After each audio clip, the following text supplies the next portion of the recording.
Buenas tardes, amigos. Comenzamos Televistazo con una nueva polémica que involucra al Consejo de Participación Ciudadana. Gaby. Así es, Estefi. Amigos, bienvenidos. El Consejo designó a Mario Godoy, ex abogado de Rafael Correa, como presidente de la Judicatura.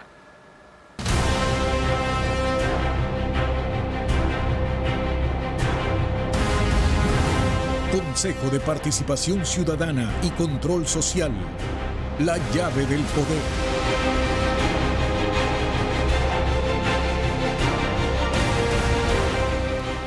La designación de Mario Godoy como presidente de la Judicatura se logró luego de varias acciones impulsadas por la Revolución Ciudadana en la Asamblea Nacional y en el Consejo de Participación. Jacqueline Rodas con el recuento.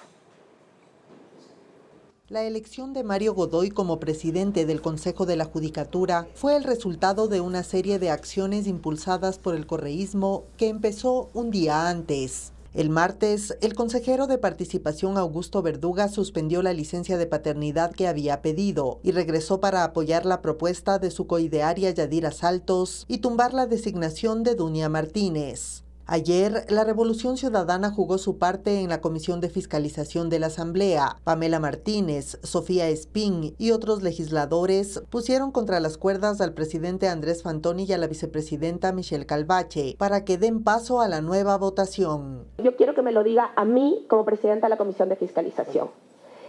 ¿Se va a permitir la reconsideración de la votación, sí o no?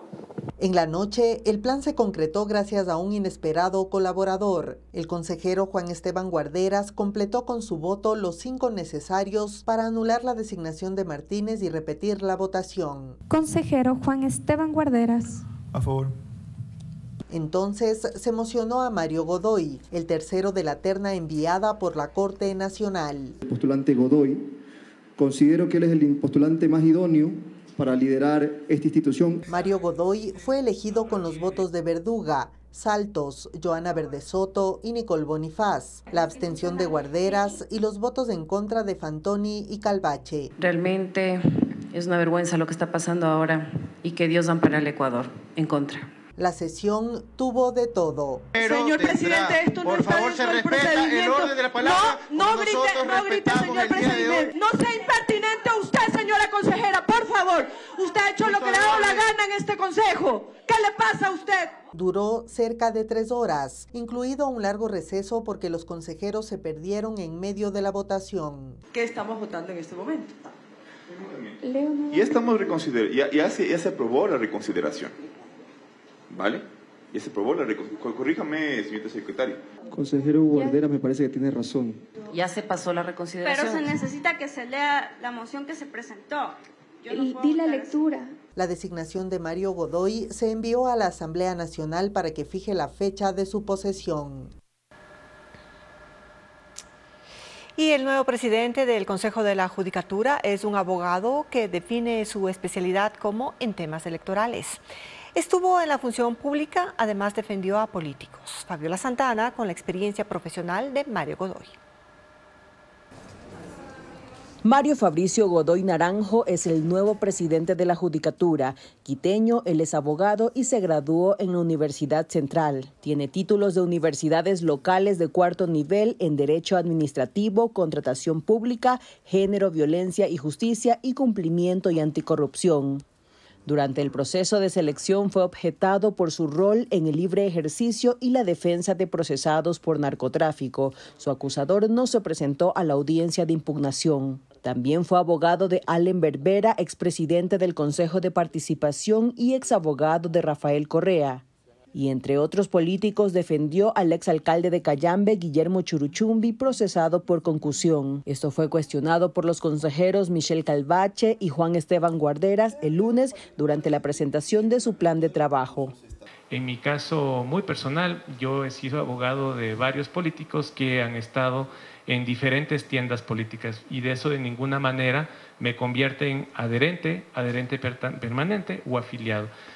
Durante la década correísta estuvo en la Fiscalía General del Estado, el Consejo de Participación Ciudadana, el Ministerio de Justicia, el Tribunal Contencioso Electoral y el Consejo Nacional Electoral. Desde 2017 ha sido prosecretario de la Asamblea, coordinador de investigaciones en la Secretaría Anticorrupción, jurídico de la UAFE y procurador jurídico de Petroecuador hasta hace un mes. Mario Godoy salió de la terna que envió la Corte Nacional de Justicia y ahora estará al frente del concurso que llenará casi la mitad de vacantes de jueces titulares en esa institución.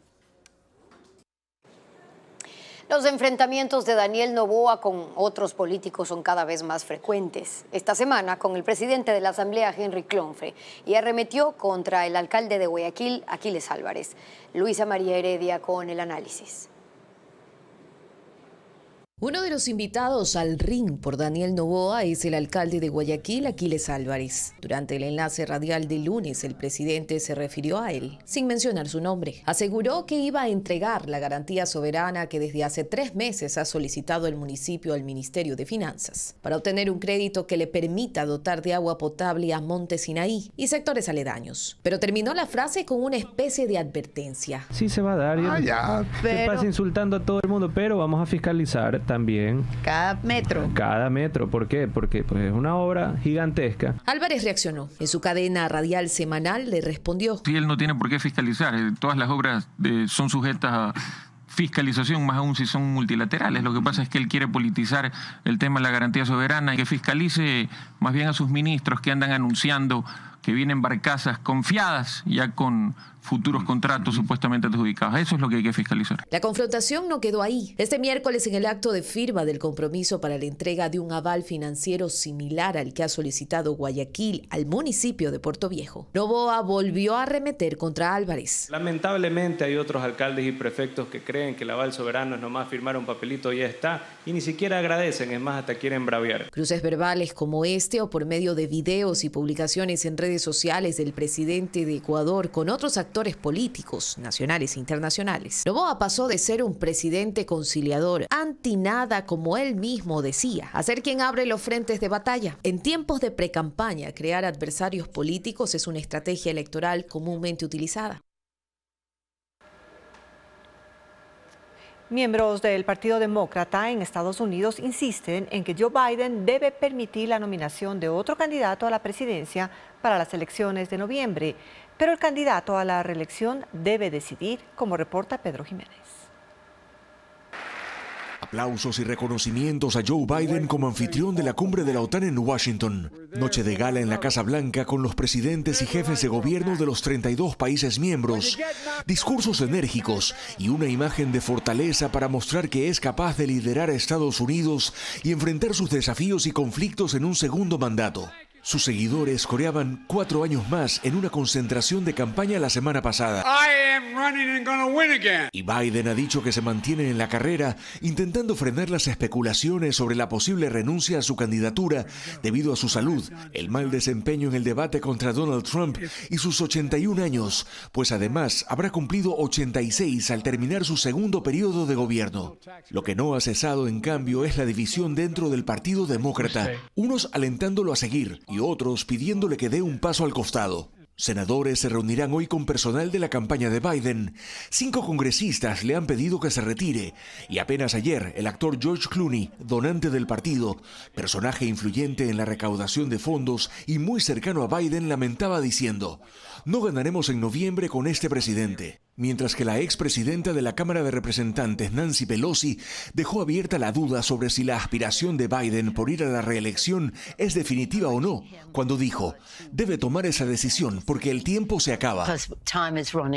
Pues la nominación formal de la candidatura del Partido Demócrata será durante la Convención Nacional entre el 19 y el 22 de agosto. El Partido Republicano empezará el lunes su convención nacional para nominar oficialmente a Donald Trump hacia la presidencia. Serán 4 días de reuniones de los delegados partidistas en Milwaukee, en el estado de Wisconsin, y también se conocerá quién será escogido por Trump como su vicepresidente. Se barajan algunos nombres de gobernadores y congresistas republicanos.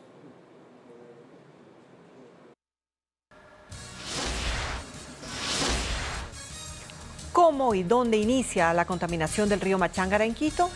Al volver se lo contamos en una segunda entrega del especial de Televistazo.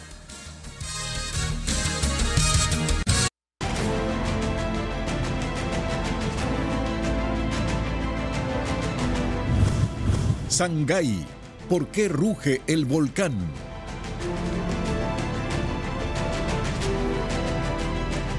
Anoche la actividad del volcán Sangay aumentó con la expulsión de lava.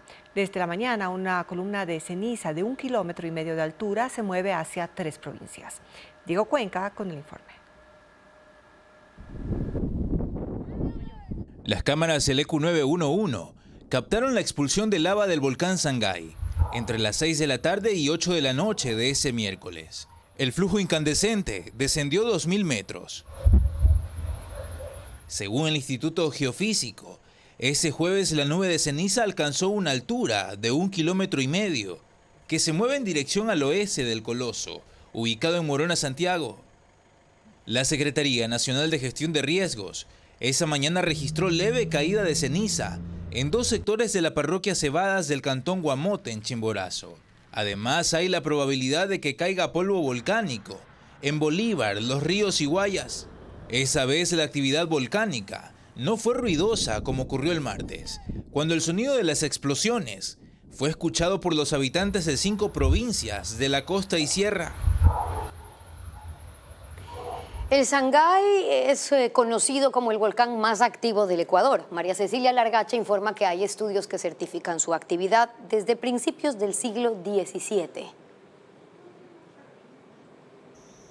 En quichua, Sangay significa montaña ardiente y no hace falta mucho análisis para saber por qué lo bautizaron así. El volcán se formó hace más de 500.000 años, pero obviamente los registros existen desde mucho después. Se tiene conocimiento de su actividad eruptiva desde principios de los años 1600, cuando la emisión de ceniza llegó hasta Riobamba. La historia cuenta que la ciudad y sus alrededores quedaron completamente cubiertos de ceniza durante varios días.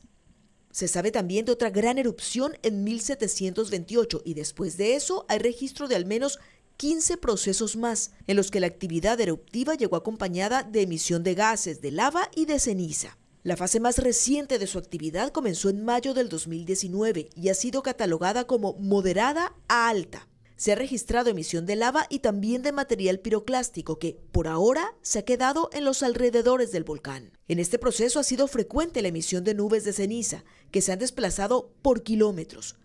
En junio y septiembre del 2020, por ejemplo, la ceniza llegó hasta Guayaquil y ocasionó problemas en el tráfico aéreo. En Chimborazo, la ceniza proveniente del Sangay también ha sido constante y ha afectado a la agricultura y a la ganadería. Este es un volcán que también se caracteriza por el volumen de sus explosiones que se escuchan por kilómetros. De esto, de los sonidos y de las explosiones ha habido registro desde 1892, también en 1919, 1941 y 1959. Ahora, luego de 65 años, se vuelve a presentar el fenómeno. El Sangay realmente no es un volcán, sino un complejo volcánico, 3 cuerpos en uno que han ido moldeándose con cada erupción. Es más, esa hendidura que ustedes ven en uno de sus flancos es causada por el material y por los flujos ardientes que el mismo volcán va expulsando en cada proceso eruptivo. Hoy, el Sangay está considerado como el volcán más activo del país. El río Machángara nace en el Cerro Atacazo, en el suroccidente de Quito. Baja por sus laderas y atraviesa la ciudad, donde se contamina y va muriendo. Atrás quedaron los tiempos en que concentraba a los quiteños, como nos informa Francisco Garcés. Gota a gota, el agua brota de la tierra a 3.700 metros de altura. Es cristalina y pura. De a poco baja de la cumbre y se recoge en los pajonales del páramo andino del Atacazo, montaña al suroccidente de Quito. Ahí se forman las quebradas Ortega, Río Grande, Capulí y Caupicho, que encausan el agua ladera abajo. Los quiteños que viven sobre esa altura sí cuidan el agua, que corre pura a unos 500 metros hasta las primeras casas de la ciudad. De aquí se puede ver el agua cristalina. Vienen los colibríes, abajo en la vertiente donde estuvimos, vienen los colibríes y se toman el agua de ahí, se bañan ahí. Y claro, más abajo, pues a unos kilómetros más abajo, el agua totalmente se hace espuma.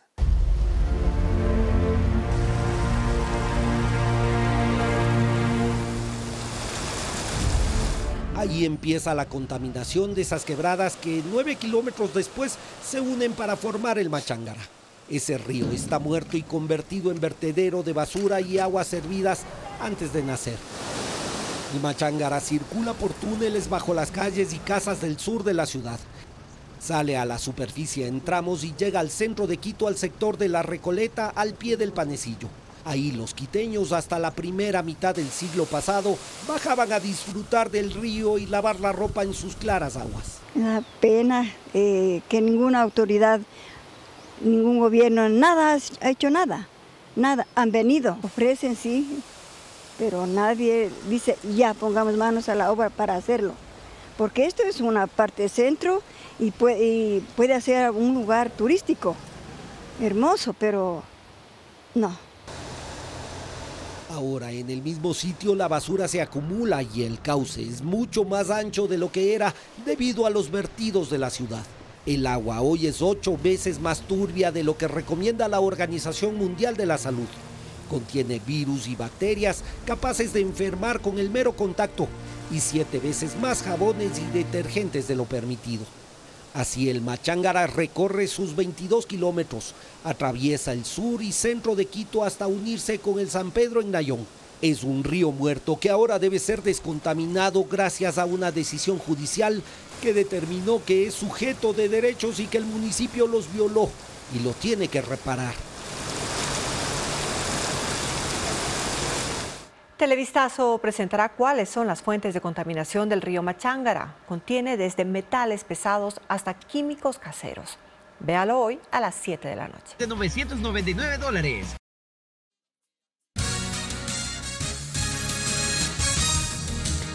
Televistazo dialogó en exclusiva con el padre de la subteniente Pamela Atti, asesinada en un cuartel militar. Él habla sobre cómo ha sobrellevado la muerte de su hija y reveló cuáles eran sus mayores anhelos. Fabiola Santana con la entrevista.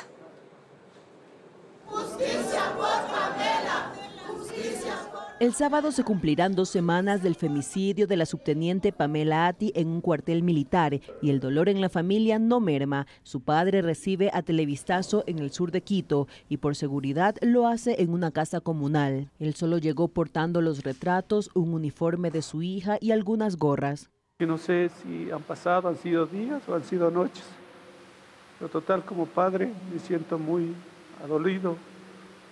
Me hace falta la respiración, me hace falta la vida. Fue la primera mujer militar en su familia y de sus logros atesora recuerdos. Los recuerdos son grandes, son dolorosos, son tristes. Y en la familia decía, eres la única, eres la macha. Todos van a seguir tu ejemplo, porque tú les demostraste que una mujer puede. Pero en él retumba el mayor anhelo de su hija. Tengo que ser la primera general del ejército. Tengo que ser la primera generala, mujer del ejército. Allá voy, papi. Porque usted siempre me dice, dale todo, no dejes nada en vano. No olvida que su vocación de ser militar nació de él, sargento en servicio pasivo, y lo acompañó a las ciudades donde fue enviado. Cuando se graduó en el colegio Quito, me dijo, papi, yo quiero irme a la Escuela Superior Militar. Y yo de broma le dije, ay, es grande, es duro. Pero ella dijo, no, papi, yo puedo. Mi ilusión es llevar la mano a la visera, me dijo. La familia se consuela ahora hasta con las anécdotas. Que siempre la mami sabía decir, oye, ya quiero a mis nietos. Ya quiero tener un nietito, porque un nietito es que es lo más lindo. Eso decía mi esposa, mi hija. Y mi hija un día le llamó, le dijo, mami, ya le voy a dar un nieto. Me entregaron un perrito que no tengo hasta ahora. Lo único que le dará paz a la familia, según él, es dar con él o los culpables del asesinato de su hija.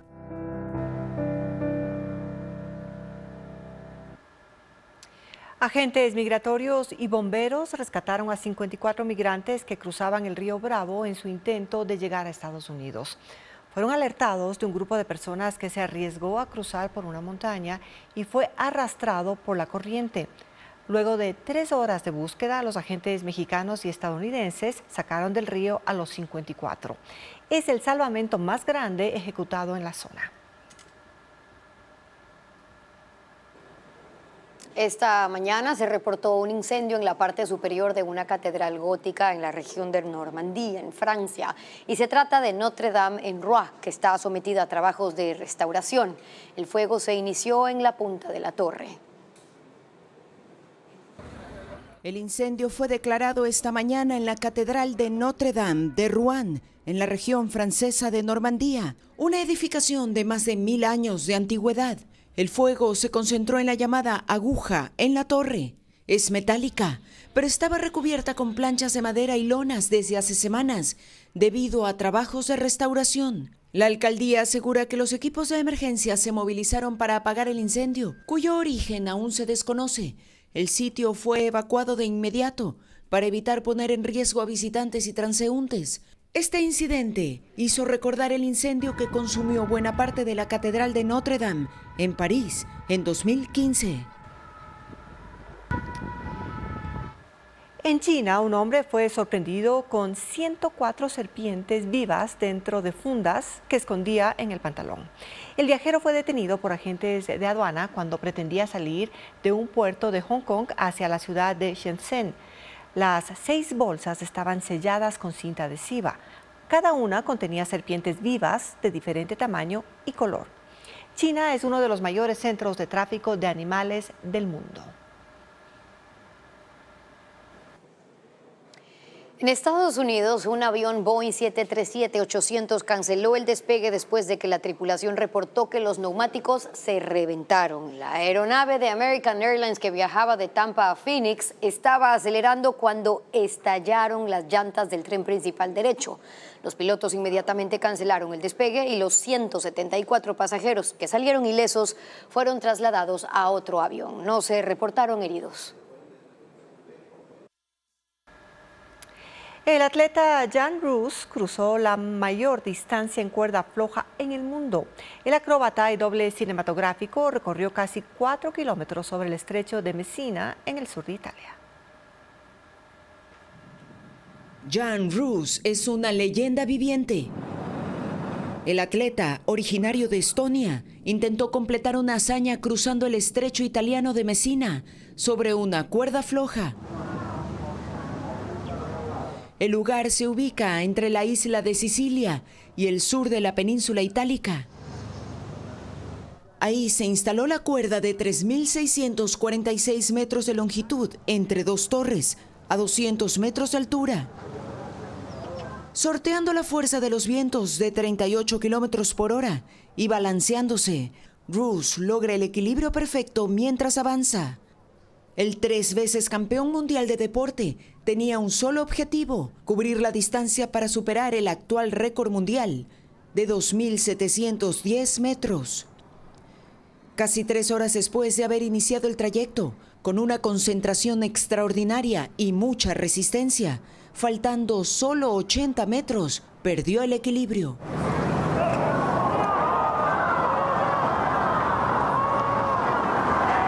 Jan Roos quedó colgado con el arnés de seguridad. Esto le impidió establecer un nuevo récord mundial. Sin embargo, se reincorporó y terminó el recorrido. Una empresa ferroviaria de Japón tiene un nuevo empleado metálico, un robot que puede alcanzar los 12 metros de altura y levantar 40 kilogramos.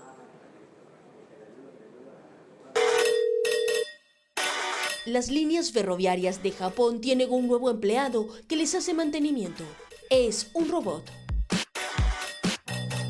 Un operador humano maneja sus extremidades de forma remota y usando unos lentes puede ver a través de los ojos del androide por un sistema de cámaras. El robot alcanza una altura de 12 metros y es capaz de levantar hasta 40 kilogramos. La compañía ferroviaria comenzó a usarlo esta semana. El veto total a la Ley para la Estabilidad de la Seguridad Social impide a la Asamblea tratarla durante un año. Esta propuesta obligaba al BIES a transparentar cuentas y diversificar inversiones. Adriana Bermeo con el informe. El gobierno puso en el congelador la Ley para la Estabilidad de la Seguridad Social, un paquete de reformas que obligaba al Banco del IES a transparentar cuentas y diversificar inversiones. Fue aprobada con 74 votos en el Pleno de la Asamblea el pasado 6 de junio, pero con el veto total del presidente, el legislativo no podrá tratarla durante un año. Daniel Noboa tumbó esta ley porque, según él, y en términos generales, es contraria a las disposiciones establecidas en el ordenamiento jurídico ecuatoriano y, por consiguiente, no es conveniente para los intereses del país. La propuesta se contrapone, dice en el veto, con el sigilo bancario que le corresponde al BIES al tratarse de una entidad financiera. Elimina la posibilidad de que el Banco del Seguro Social realice operaciones de banca tradicional y lo condiciona a no mover su portafolio de productos. Da además funciones a la Junta Monetaria que no le corresponden. Con base en estos argumentos, el presidente deja sin piso los 4 artículos del proyecto de ley que buscaba la estabilidad de la seguridad social. 1. Publicar en la página web del BIES la información de las inversiones con plazo, monto, análisis de riesgo y el beneficio para cada afiliado. 2. Contratar a empresas nacionales o extranjeras para recibir asesoría en inversiones. 3. Diversificar la cartera de inversiones en empresas públicas y privadas, en bonos, acciones y fondos. Y 4. Contratar seguros para las inversiones de tal forma que si alguna generaba pérdidas se pudiera recuperar.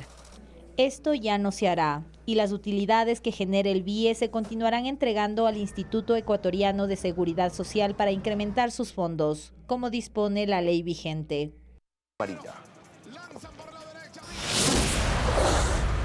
Una pulsera permite a las personas identificar si su bebida ha sido contaminada con drogas. ¿Y cómo funciona? Valeria Navarro lo explica en el siguiente informe.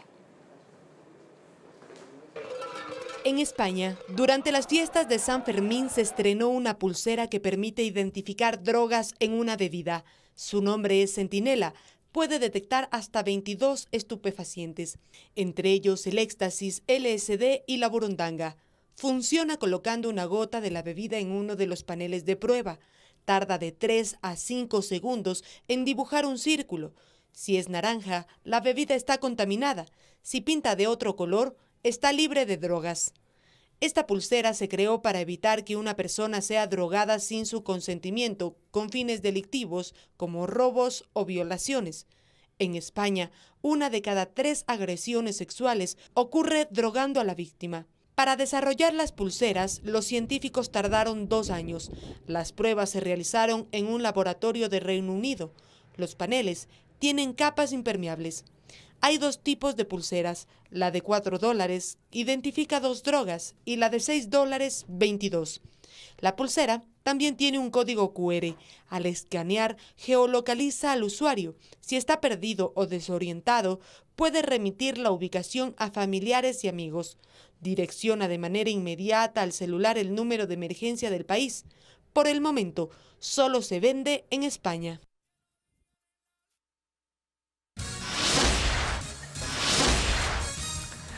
Por segunda vez en 3 meses se interrumpe el despacho de combustible en la terminal de Barbasquillo en Manabí. Ya le contamos por qué. El desempleo en Ecuador afecta más a las mujeres que a los hombres. Desde que empezó el gobierno hasta mayo de este año, según las cifras oficiales, el empleo adecuado no ha mejorado en zonas urbanas ni rurales. Lenin Artieda con las cifras.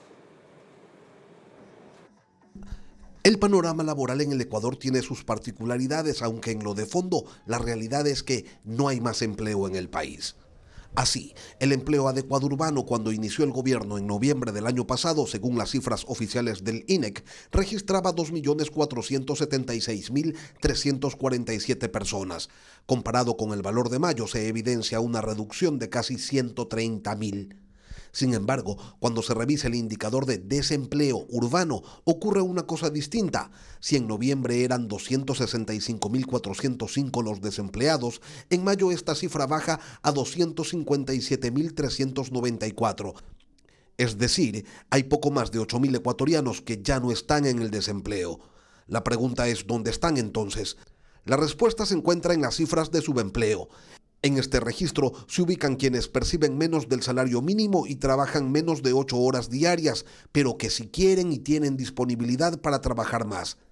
Así, en noviembre el subempleo urbano contenía 1.093.702 personas. Para mayo son 1.225.611 los subempleados, casi 132.000 personas más. ¿Y qué pasa en las zonas rurales? Allí el empleo pleno también ha caído. En noviembre se contaban 561.456 personas. En mayo son casi 92.000 personas menos. Un valor que llama la atención es el que consta dentro del concepto otro empleo no pleno. Allí se registra a quienes no ganan el salario básico ni trabajan la jornada completa, pero no quieren ni tienen la disponibilidad para hacerlo. Si en noviembre había 898.464 personas en esa condición, en mayo ya superaron el millón, un crecimiento de más de 103.000 personas. Los valores de desempleo en la ruralidad crecieron. Si en noviembre eran 28.177, en mayo son 41.504 las personas sin trabajo, un incremento de más de 13.000 personas. Una lectura de género que realiza el INEC muestra que si en noviembre el 40.8% de los hombres que trabajan tenían un empleo adecuado, en mayo la cifra se redujo a un 38%. La misma historia con las mujeres, que pasaron de un 28.7% a un 26.8%. Por cierto, el desempleo golpea más a las mujeres que a los hombres. Un 4.3% de mujeres no tiene trabajo. En hombres, la cifra llega a un 3%. Un tramo de la avenida Simón Bolívar en el norte de Quito permaneció cerrado durante 2 horas por un nuevo accidente de tránsito que involucró a 4 vehículos livianos y un bus. Al menos 20 pasajeros se trasladaban en el transporte interprovincial cuando ocurrió la emergencia. 2 personas sufrieron heridas leves. Los vehículos fueron llevados a los patios de retención para determinar responsabilidades, mientras los bomberos efectuaron trabajos de limpieza para rehabilitar el tránsito en esa ruta considerada la más peligrosa del país. Perforaciones clandestinas en el polioducto La Libertad Manta ocasionaron la interrupción del despacho de combustible en la terminal de Barbasquillo, esto es en Manabí. Esta es la segunda interrupción en los últimos 3 meses. Desde este miércoles en Manabí se interrumpió el despacho de combustibles desde la terminal de productos limpios Barbasquillo en el kilómetro 2,5 de la vía Manta-San Mateo, que proporciona por día 608.000 galones de gasolina a 125 estaciones de servicio de la provincia. Mediante un comunicado, Petroecuador indicó que la distribución fue afectada por perforaciones clandestinas en el poliducto La Libertad Manta. De enero a junio de este año se detectaron 127 tomas ilegales en ese punto. La opción para mantener el abastecimiento es que las comercializadoras se surtan de las terminales de Pascuales en Guayas, Santo Domingo de los Áchilas y también en la refinería La Libertad en Santa Elena. Hasta el momento, las estaciones de servicio en Manabí siguen funcionando con normalidad. Esta es la segunda suspensión que ocurre en la terminal de Barbasquillo en los últimos 3 meses. Según Petroecuador, a partir del 15 de julio se restablecerá la entrega de Ecopaís, Super y Diesel 2.